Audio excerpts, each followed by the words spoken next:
Hello, and welcome to another edition of the Sustainable Scoop. I'm Miriam Gennari. I am thrilled to have Libby Garvey, our County Board Chair, with us today. Hello, Libby. Hey, Miriam.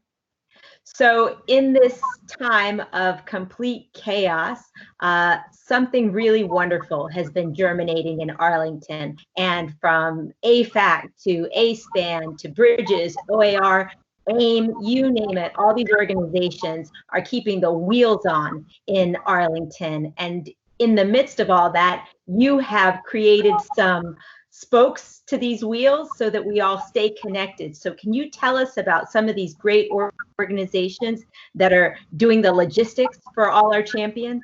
Sure. Well, I didn't create these. I tend to be more of a catalyst. I've lived in Arlington for a long time. I've got quite a few networks. And when I saw what was happening is, I'm up for re-election, and I had a great kind of technology group helping me connect with people. And we realized that campaigning, I just couldn't be doing it anymore. I had to really, everybody in this county needs to focus on the pandemic and what we need to do to keep things together. So one of the things was help form the Arlington Community Corps. And that is just, there are many things popping up. There's also Neighbors Helping Neighbors. But the Community Corps, what we realized was really a hyper local way of connecting people with each other. And realized that we had kind of a technological base there that could really help us in this pandemic, but realized that people cannot necessarily notice when someone's not participating. In other words, everybody's doing the chat back and forth, but there's some people who don't do Facebook. There's some people who might do it for a while and then not be participating, and nobody would really notice. So we realized there's a need to get down on a really kind of the old-fashioned block captain. So all I did was basically say, all right, team, go and do this and work and set up this other thing. And they just took off and did it. Evan Burfield's been setting that up. He's great.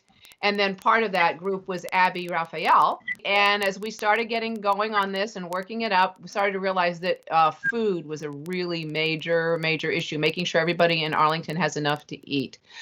So she ended up breaking off as well. And she's now partnering with Diane Kresh, who's the director of our library. And the two of them have now formed a cooperative for a hunger-free Arlington. And that is a whole new innovative way of bringing together all of the nonprofits. And they are wonderful. They've provided a great safety net for our community. But right now, nobody can do this alone. And we really need to bring the volunteer community together with the government and make it a really organic whole. Arlington County Board is doing a remarkable job, as you said, making sure that every citizen is engaged. Well, I think we've all seen it and probably experienced it, because almost everybody in Arlington by definition is connected. That's the kind of community we are in many ways. I think one of the most moving has been the way the PTAs have stepped up. I've been helping my daughter because she's over right by Randolph School, and some of the PTA folks there realized, over a month ago when school closed, that the school lunch for students was not going to be enough.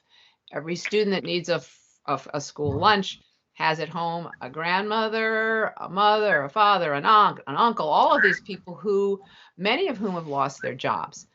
So watching what they've done, they put together on Fridays, they first did a food drive all week, then bagged it up, volunteers, and with social distancing, we started distributing bags of food to families. So it wasn't just a lunch here and a lunch there for the kids, which is great, but actually looking at the whole family. Are you feeling optimistic? I go back and forth. So we are on the cusp of a major change as a society, and now I'm talking outside of Arlington, basically the country and the world. I think what's clear is that all of the great religions of the world have always been right. The underlying theme is, treat other people the way you want to be treated, right? And we have for many times in human history, we haven't done a very good job on that. We say the right thing, but we haven't actually done it. And what this pandemic has done is made so clear the inequities that we've got in this society and how we are indeed all connected. And if we don't take care of the least of those among us, we're all going to get sick. And I'm very hopeful that this pandemic will show the changes we need to make in practically everything we do. Basic capitalism, I think, is a good thing as a kind of organizing economic principle, but you've got to have guardrails and make sure that everybody's got health care. You got to make sure that everybody's got a roof over their head. And that gets down to the whole and enough to eat, which gets to equity, which, I began this year in January with 3 themes. One of them was equity, which my colleague Christian Dorsey had last year as his theme as well as chair. The other, innovation, and the last one, resiliency, because you need equity and innovation to change and make this a more equitable society to become actually truly resilient, which of course gets into a lot of the climate issues that you're always championing, Marion, and I really appreciate all the championing you have done with that issue. But so that when I'm feeling positive, that's where I think we'll go. But we're right on the cusp. We can either move forward to a much, much better world, which, as I say, is the foundation of all the great religions of the world and actually live up to those principles and values, or we can get into a very dystopian place. And I hope we don't do that. I don't think we'll do that in Arlington, but Arlington is affected by everything around it. So it's really important that we all, as I say, everybody's saying this, we're in this together. We realize that. But we're going to make the best of it, and we're going to be neighbors the whole time. So I want to thank all of you for watching Arlington Independent Media's Sustainable Scoop. Keep listening, keep sharing, and take care. We'll see you again soon. I'm Miriam Gennari. Back to the news.